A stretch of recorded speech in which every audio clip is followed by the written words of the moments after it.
Bonjour et bienvenue dans cette nouvelle vidéo. Pour aujourd'hui, nous allons voir une leçon intitulée le nom ou bien le substantif.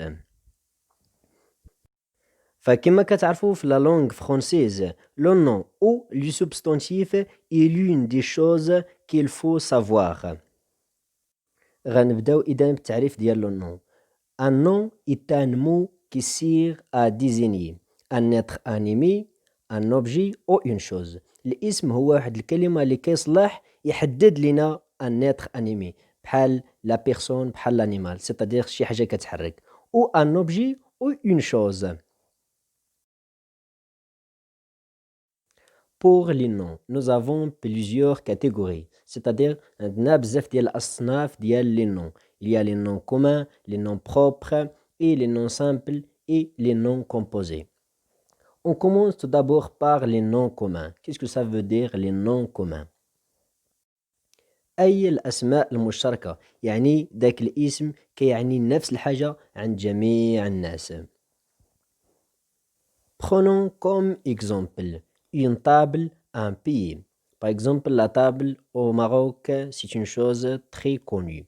C'est la même chose en France, c'est la même chose en Angleterre et ainsi de suite. Il a le même sens. Pour les noms propres, c'est-à-dire les noms des personnes et des lieux uniques. Par exemple, le Maroc, Salah, ainsi de suite.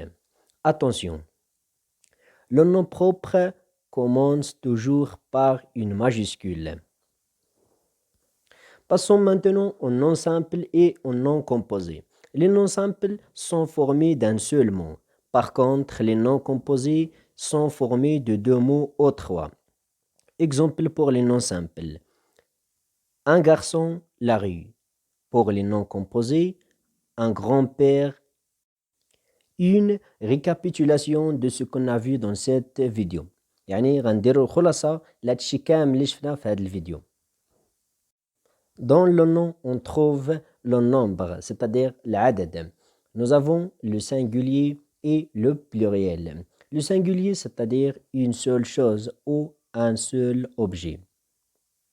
Le pluriel, c'est 2, 3, 4 et ainsi de suite.